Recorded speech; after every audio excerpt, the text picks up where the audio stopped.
You got to be tuning in to this event, and he was right. It was thrilling indeed. So many twists and turns that I definitely didn't see coming, and I assume you guys didn't see it coming either. I'm Sierra Spratt, joined here at the PBR Postshow here on the Cowboy Channel. Alongside me, we have Colby Yates and Matt West. Guys, what a night it was. Remember the other day when we called everything perfectly and everything we said came to fruition? Well, we're paying for all of that here tonight. Hey, we are. Well, you know that thriller I was talking about? I mean, this is just it. I can go ahead. Let me just go ahead and be the person who tells you what happens at the end of the movie before the movie's over with, because I feel like at the end of the movie, you open the door to see who the world champion is, and it has to be Jose Vitor Leme. He might be standing there. Speaking of that movie, I will go back to the pre-show before we started tonight. I did say one thing correctly.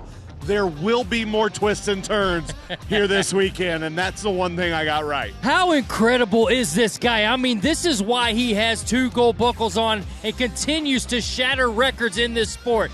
He is so phenomenal, and when he gets in a situation like this, he is just ice cold. 2020, he won his first world title, and I said, what's the plan? You going to come back? He said, yeah, I'm going to win another, and then another, and then another, and he was specific in the numbers. He wants 4 gold buckles, and if he keeps doing this, he's on his way to his 3rd of those 4. He wants more than anybody. Take a look at this bull, and look how incredible Jose. He never misses a mark. This is just so impressive. You're talking about the wins that he got here tonight. I mean, you're talking about stacking $150,000, winning both rounds here at the first round of the PBR World Finals. Somebody messed up and told him, well, you know, in order to win this next world title, you're going to have to go to AT&T Stadium. You're going to have to win the average, but you're also going to have to win every round. They messed up and told him that at some point because he believed it, and here we go. Listen, we can go on forever and ever. I'm just telling you, I think what I really like about this right here in this situation, in this story, is that Jose, earlier this year, people were counting him out. You know, he had some injuries, had a hand injury was dealing with when he first came back. He had a little bit of struggles getting the wheels back on the bus again. Who are these people? Go back. I don't know who these people are, Matt. They weren't me, and they weren't you. True. And they're not going to be for the rest of this finals because we're on the Jose bus. Sierra, we're sorry. We're done yelling. Yeah, that's okay. It's a little loud, guys. It's all right. It's over now. We don't need to yell. But it was very exciting, and I have to agree that was an incredible high point. But something that I don't think any of us saw coming either was Dalton Castle bucking off at 7.5 on both of his bulls tonight. Oh, or Brady Fielder, for that matter. I mean, this was a big shit. Clay Guyton has bucked off both of his bulls. Sage Kimzey has bucked off both of his bulls. And you see Dalton, the biggest thing for me is both of the bulls, first round, second round, 7.5 second buck-offs, and they have to go under review. Look, I talked to Dalton after that initial buck-off, and he convinced me that he was ready to bounce back, and I thought we were going to go for the round, contend for the round there, and yeah, I was as surprised as anybody, but I think so was he. I think he was as surprised as any of the rest of us that he came down off 2 tonight. The other big surprise you mentioned, Brady Fielder. Brady Fielder looked to be locked in coming into today and had an opportunity to just show up. Like we said, it is Dalton Castle's to lose, and unfortunately, he's letting it slip through his fingers right now. Well, that's the thing. This is a really intense moment that both of these guys really haven't been in this situation before. When you talk about Brady Fielder, man, you watch the first 2 rounds with Brady Fielder in the eliminations round, and he comes down. You watch these 2 rounds, he comes down. This could turn around with Brady Fielder and Dalton Castle coming back tomorrow. Here's what's interesting to me, however, though. The first bull is the bull that Brady Fielder knew coming into today's performance, and that's how quickly that went south. The one he didn't know that we saw just a couple of moments ago, he looked, for the majority of that, he looked like the Brady Fielder that was just going to settle in and float around that bull. Well, and it was a huge fight, too. This first ride was so just really caught everybody off guard. This was so shocking to most everybody that he bucked off this bull. He was 91.5 on this bull before. I knew that, this was the one that he was supposed to have, where you had Dalton Castle pick fringe majority in the first round. That was somewhat of a layup. And for Dalton Castle, we've seen him pick man-hater and do these things before. Ends up getting a re-ride, because he can't get out on this bull. I mean, that was right there. That shocked me. And then Brady Fielder bucking off this bull. I'm telling you, I'm holding on to the edge of my seat because this movie is getting pretty wild. If I hadn't already, I'd be buying my tickets to tomorrow. I promise you that. Because the guys in the locker room, whether they meant to or not, they just made it even more interesting. They certainly did. And we took a break from bull riding here tonight just for a brief moment to celebrate the women here in the WRWC Championship. It was really incredible to watch. My favorite moment, I think, was probably the breakaway. I mean, a 1.81, Josie Connor and Dutch took home that $60K. But second, for $25,000, a 1.82. I mean, you want to talk about close. Do you think her assistant that was helping to make sure that calf stayed in line, you think he's going to get any of that money coming out of that? That's $60,000. Look at that smile. And that is what this is all about. That's a huge payday, but more importantly, that is a huge moment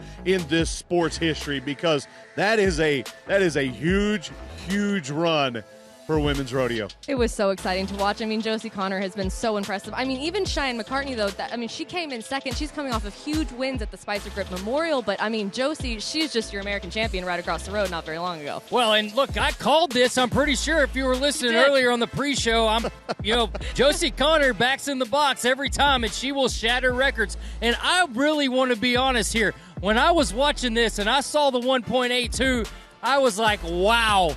There it is. There's the winner. Yeah. And Josie Connor was the next one out. And, I mean, 1.81 seconds, that's just crazy, man. I love how humble he is. You don't hate to say you told us so. Well, we know.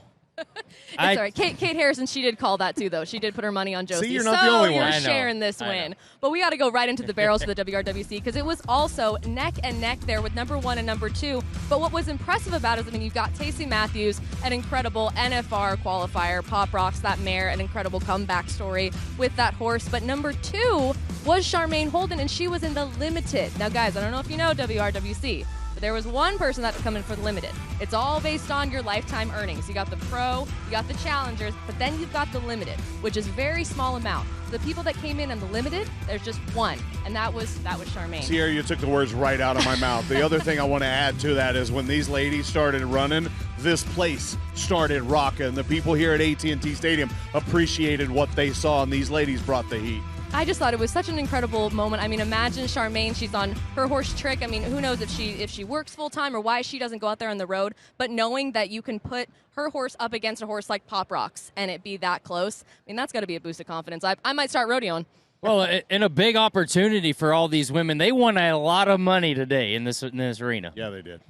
Wow, well, we've got a lot more to unpack here because, wow, a lot happened in just one single night. Don't go anywhere. When we come back, we've got amazing interviews with our own Katie Lucas and all of WRWC champions.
Welcoming back here at AT&T Stadium, coming at you live for the PBR World Finals and WRWC situation tonight. It was an incredible moment. There were tears shed. There were champions crowned, especially for the WRWC. It was amazing to watch. I'm your host, Sierra Spratt. Alongside me, we have Colby Yates and Matt West. You guys, I don't know if you got to see that moment in the team roping, but it was pretty special to see. That's the part that gets me. I love to see the emotion. You can tell right there on their faces that this was just a dream come true opportunity, a moment that they'll never forget inside AT&T Stadium. Guys, I'm a crier. Everybody knows that. I'm an emotional guy. Just ask my wife to be able to see these ladies and the hard work that they put in on a daily basis in their craft to be able to come to fruition and all that hard work come to a big moment like that. You know, it's hard not to feel the hair on the back of your neck standing up. Absolutely. Those tears were shed by Ashton Pratt and Tammy Lewis there in the team roping. They came out your champions there for that $60,000 purse. Here's their run now. It was a 6.78, which they followed up with that. I mean, there was a 7.4 got put on the board, and they came right after it and just cleaned up. I was really impressed by this run, especially on the heel side by Tammy Lewis. Well, and look, it's all about the start too, and that was a big part of this run. And getting that start, a great start is really one of the biggest pieces of great runs in the team roping. Yeah, especially in this arena, I would say. It's got to be important. I mean, these steers, some of them were stepping a little bit left, and actually our very own Katie Lucas got to catch up with these champions right after they got that crown. Well, Tammy Lewis and Ashton Pratt, the challengers, take the team roping title for the WRWC. Ashton, when you backed into the box, a lot of pressure was on the line, and you were up against some true legends in the team roping game. What goes through someone's mind in a moment like that? Man, I just cleared my head, visualized my runs before, and I prayed. I had to pray and felt my way. Yeah, it certainly worked for you today. Tammy, you are a true legend in the team roping game, and when you started team roping, I know when you look to the left and look to the right, there were not a lot of other women out there competing with you. You've seen a lot of changes. How proud are you to be a female team roper right now on a stage like this? I'm just truly blessed and lucky. It's truly an amazing award, and Ashton, you showed a lot of emotion after you found out that you were the champions. What was going through your mind in that moment? And I know you got a lot of people to thank for that too. Man, I won the world last year heeling and this year heading, and I was so chill about it, and this one really hit my heart, and it just blew my brain up. And I know you wanted to make sure to thank all of the people that came together to make this happen. I want to thank the Women's Rodeo World Championships for putting this on and giving us the opportunity to rope for this kind of money and just doing all the great things that they do. I want to thank all my sponsors, my parents, and the glory to God. Truly a lot to be thankful here, including great team ropers like this.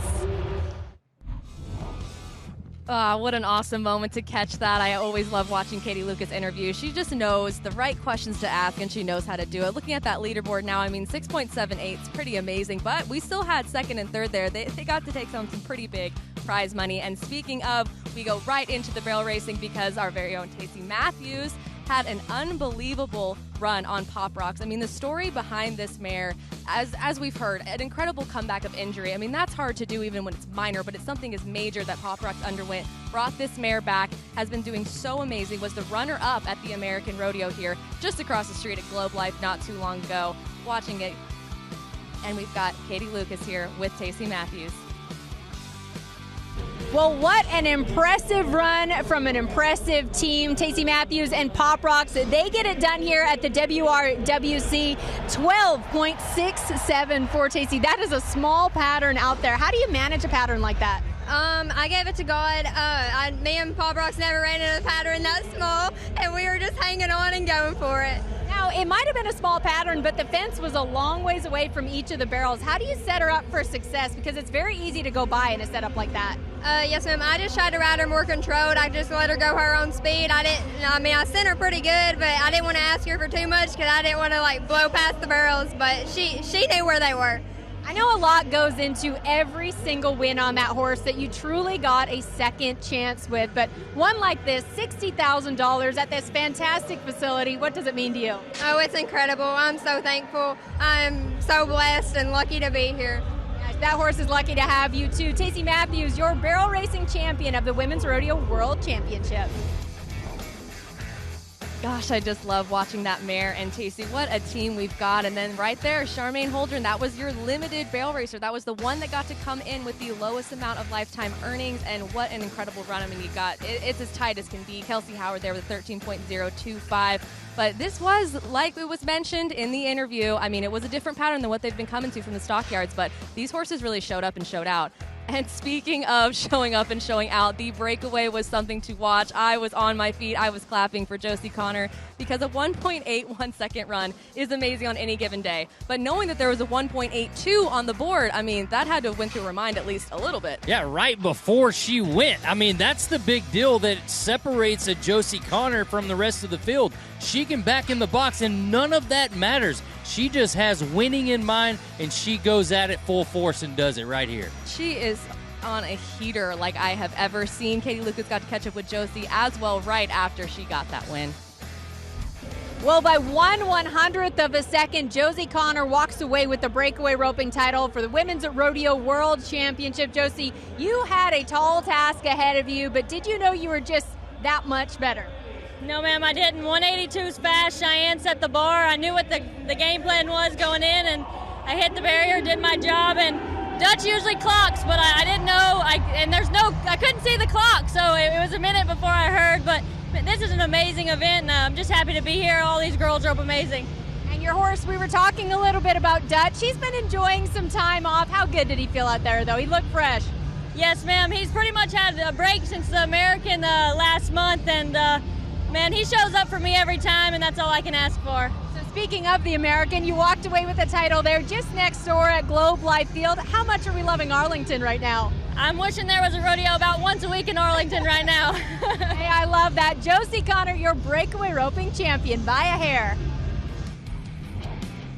That is all too true. It seems like Josie definitely likes this area of Arlington, Texas, and it likes her back because she wins if she shows up here. Right behind her, though, we had Cheyenne McCartney, who also put an incredible run up. And then the 16-year-old, Bailey Prost, also 2.22. She was the gunner to go. So to put up a time like that, it was still pretty impressive. But gosh, I love watching the breakaway. Don't you guys? Honestly, I do.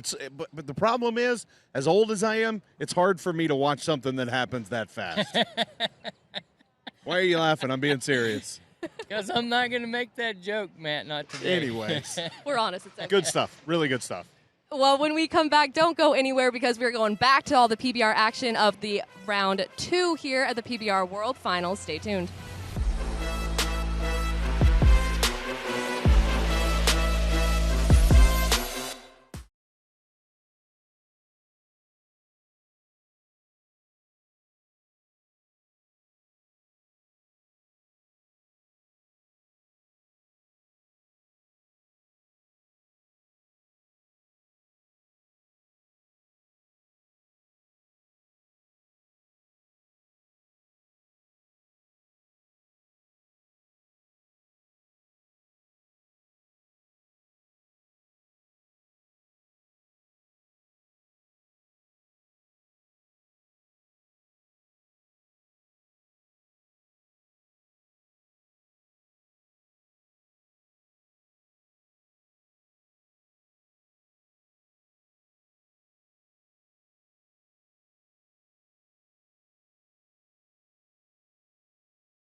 And welcome back to AT&T Stadium, live here for the PBR World Finals Day 1, kicking it off here in Arlington, Texas. I'm your host, Sierra Spratt. Alongside me, we have Colby Gates and Matt West. Guys, what an amazing night it was indeed. Rounds 1 and round 2 did not disappoint, I will say that. Well, no, it didn't. But, you know, was I right every time? No, I was wrong every time.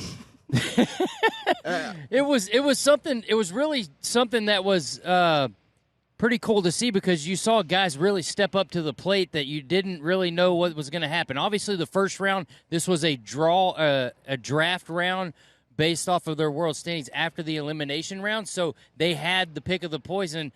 There were 13 previous matchups before the first round started, and they actually rode 12 bulls in the first round. Is pretty impressive. I want to go back real quick and just talk about the PBR Finals from a 30,000-foot view. Not only do we have the best bull riders in the world, we kicked off tonight's performance with Chris Lane in concert live, Cole Hauser, who all of us know from the hit TV series Yellowstone. Kid Rock was in the house, Cowboy Cerrone, UFC Hall of Famer. I mean, it is a star-studded affair. There were so many people down around this arena that are just here to get up close and personal to see these incredible athletes that we are blessed and fortunate to see each and every week. So it shows you the magnitude of the event that we're watching right now, which is why we see so many of these guys really let it all hang out. I thought round 1, I mean, the top thing that I noticed that seemed to me was John Crimber. I mean, I knew from the pre-show that he was battling a broken collarbone. I thought, ouch, but wow, that was an impressive ride.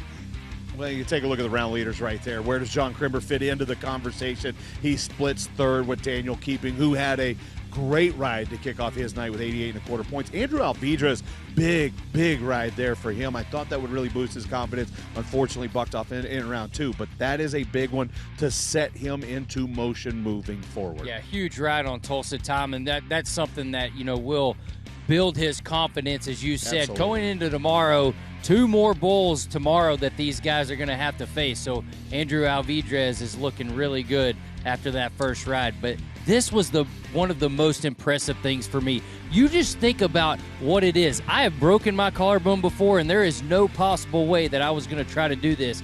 I was very, very impressed with his toughness, also his calmness during this. I'm more impressed with his intelligence and maturity. The selection process that he went through and the thought process he went through in this selection. July, a bull that was not going to make him use his free arm very much. He could lock down, lock in, get a good, solid performance under his belt to start this whole weekend's run, give him the confidence, keep him, I don't want to say healthy, but keep him from making that collarbone even worse than it was when he started. I think that we talk a lot about how young and how dynamic he is. We don't talk enough about the maturity level of John Crimber as an athlete. No, I agree with that 100%. I think that the maturity level is through the roof with John Crimber, especially in the moments that he's been in. This is a kid that has been in the locker room, you know, since he was just born, and, you know, all the way up. He's grown up around every single world champion that there has been in his life, and so he has had that opportunity to see how to act and how to really be in these moments and what it's like. And if you were listening to the broadcast, it sounded like he called all of those world champions in preparation for this week, which I think is a huge sign of maturity and wanting to gain even more knowledge. That's definitely true. I have to agree. And speaking of the up-and-comers, I mean, again, round 2 came in and everyone was looking at the world titles, which is important. But, again, that rookie race, everyone should be paying attention to that one just as much because that one's tight, too. This is when it shook up right here. You know, I was watching this thinking, oh my goodness, you know, Elizmar bucked off, and then Hudson bucked off, so it was like, who's going to strike first? Elizmar strikes big and gets a huge ride, and this was the one thing. He had a pretty decent score at 85. Nobody was really staying on any bulls. Hudson Bolton comes back with a 77, gets a re-ride opportunity, and declines the re-ride. And I'm thinking, oh no, you're letting these points go away. These moments like this are what could really strip that title away from you. 2017, there was a young Brazilian come into the ranks of the elite level of professional bull riding. he became Rookie of the Year. His name was Jose Vitor Leme. He has catapulted himself into a couple of world titles, and that is the baseline for what these guys are shooting for. Hudson Bolton, he made no bones about it last week, that Rookie of the Year title is something that is certainly on his bucket list. While a lot of people wonder why he declined the rewrite, I talked to him. He actually smashed his freehand between his helmet and the bull, so his freehand was giving him a lot of pain, and ultimately in the heat of the moment he just made the decision, and I like it. It's like, do you hit on 16 or do you stand on 16? You don't need a freehander ride a bull. Come on, Matt. But you do make a decision and you live with it. That is true. You do live with it. And look, this is one thing that he knows he has to get these bulls rode, so I can't really knock him for not taking this re-ride, especially when it was a bull that was away from his hand, and it's kind of like, you got to make sure that you are 100% confident and that you can get this done before you make those decisions. I might have just a ridiculous question, but I got to ask it because you guys know bull riding and I don't know it as much. But when it's that moment when you decide if you want to rewrite or not, is it really always just purely up to that rider? I mean, do they have anyone that they go to and check? I mean, a mentor, a coach, anyone? Or do they just have to make it right then and there and it's always up to just the rider? Well, I think there's a lot of guys that don't really study the bulls. And if you don't really study the bulls, then it shouldn't matter what bull it is. And you should just take the reride based on, the score that's not good enough to win you money and win you around. So I think that most guys should just go ahead and believe in the confidence and trust in themselves to get the job done, because they are here at the biggest level. They're the best bull riders in the world. Why would you not believe in yourself? Don't look at me. I'm not a guy that put my hand in a bull rope for a living. But I do agree with Colby. In anything you do in life, if you do want to be the greatest, then you always make those moves to become the greatest. Well, we got to go now to the star of the night, in my opinion, was Jose Vitor Leme, because, wow, what an incredible show he put on in both rounds. Like you said, he needed to show up and take it all, and so far, check. We were able to get an interview with him with our very own Katie Lucas. Well, what an amazing 6 days the world champion has now put together. You're not just 2 for 2, Jose. You were 6 for 6, including the elimination rounds. What can you say about the performance that you have put on so far? I think I just missed so many events in the season that I have all my energy pumped up for this finals, and I'm so grateful to, be healthy again and be riding good. I just, so blessed. When you started this finals, you were the underdog. You had an outside chance, but you were number 18 in the world. How much did that motivate you to rise to the challenge that was ahead of you? Well, I was motivated ever since before we started, the eliminations, because in my head, if you still got a chance mathematically, you can do it. Nothing is impossible. So I just want to do my part and see what God have to me. So I just enjoying it. Of course, you're a former world champion as well. How are you relying on that experience and that confidence to drive you through? I've been on this situation, before in the World Finals. Not coming from behind, but all the pressure and all that. So I kind of know how to how to just focus on my bulls and do my job. So that's what I'm trying to now. Just ride bull by bull and then ride into the end. Now the end is near. Tomorrow, 2 more bulls on your mind. What do you tell yourself when you're in the chute on those 2? I'm very confident now. I just want to draw good bulls for tomorrow and then finish what I started. All right, now I know you can handle the pressure. You've been in these situations before, but when you think about everything that you would have to do to pull off this world title, what would it mean to you? It'll be a lot. It'll be a lot of things that I'll have to do, but I just want to have fun and do my job, because I don't feel like I am the most guy that deserves this title, because I was out for so long, and then the guys was working so hard to win this. Dalton won so many events during the season. He deserves more than anybody else, and I think I just want to do my part, and if they let me, I will win, but I think they will do their job too. Hey, I think you're proving with each and every nod of your head that you deserve another world title. Congratulations on a great first day of the final. Thank you very much. I'll never say never when you've got a world champion like this in the house. What a humble competitor. I always love to see that. 6 for 6, and he is locked in. Never say never is exactly right. That's not a word in his vocabulary, I don't think. Jose, look, this is the one thing about him. Like, he gets in these situations. You heard what he said. The reason why he's able to get through these situations is that he only focuses on the next step. He's not looking at, he wants to lift that trophy up at the end of this deal. In order for him to even grab the handles of the trophy, he's going to have to take one step forward. So he focuses one bull at a time, never gets too far ahead of the game, and that's what keeps him locked in. Well, it's going to be a very exciting event to watch tomorrow to see how it all shakes up, because I don't think any of us can predict it accurately at this point. Don't go anywhere. We have more to unpack, including what this all means for that world champion race. Stay tuned.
Well, welcome back to the PBR World Finals post-show here on the Cowboy Channel. We are halfway through the PBR World Finals here at AT&T Stadium in Arlington, Texas, and we have got your top riders so far, anyway, and it's only halfway over.